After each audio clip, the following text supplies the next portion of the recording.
भारतीय संस्कृति में कई व्रत और त्यौहार आते हैं।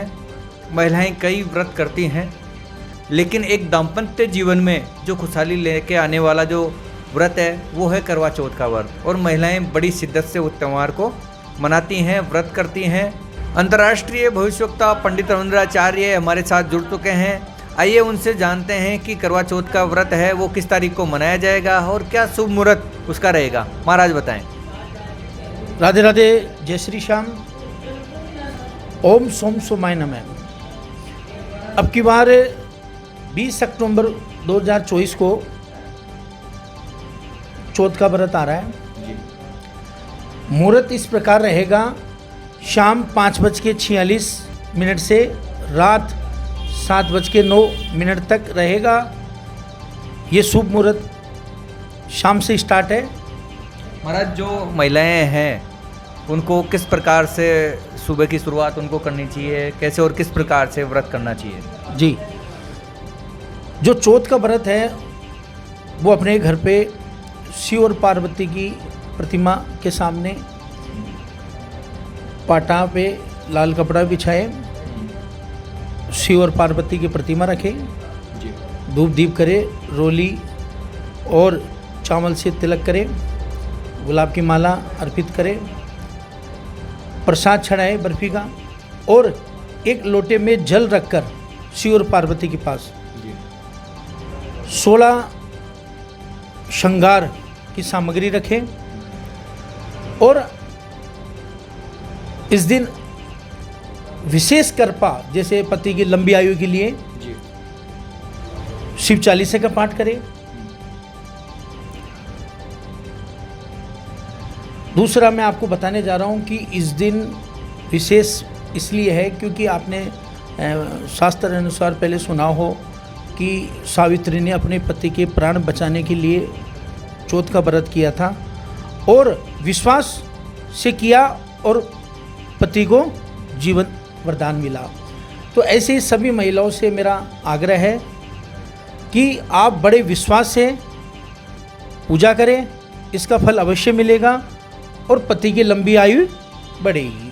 तो मेरा कहने का तात्पर्य है कि सुबह विधि विधान से पूजा करके, शिव चालीसा पाठ करके और चौथ माता की कथा सुने।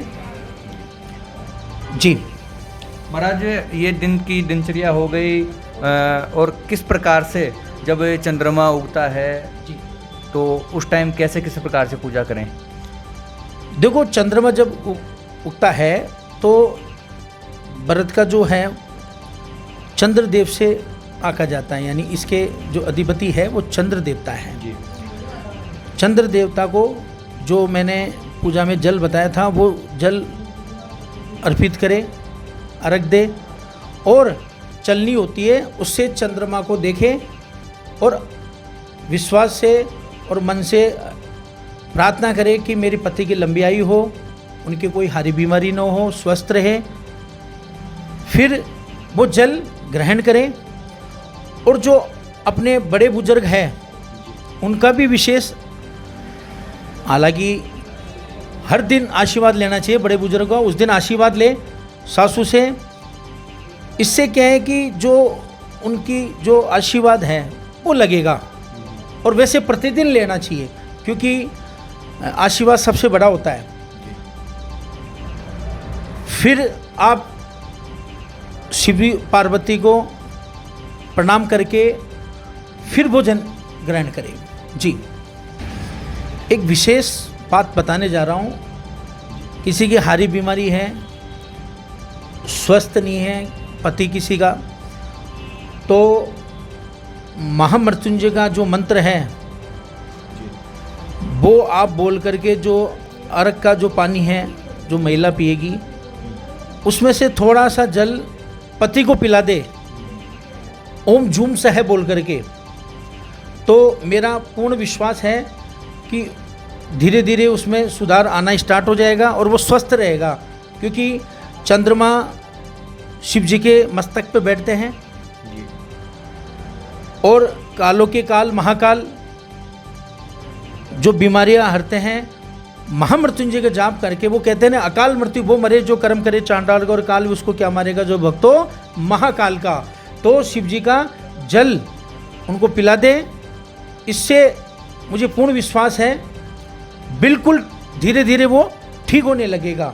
जी आज आपने बहुत ही अच्छी जानकारी हमारे दर्शकों को बताई कि करवा चौथ का व्रत है कैसे और किस प्रकार से मनाएं और क्या उसमें सावधानियां रखें।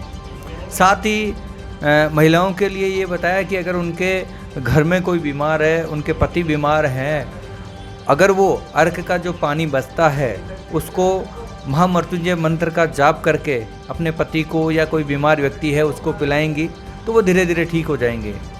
बहुत अच्छी जानकारी आपने हमें दी, आपका बहुत बहुत धन्यवाद। और ऐसी ही खबरों के लिए जुड़े रहिए हमारे चैनल के साथ।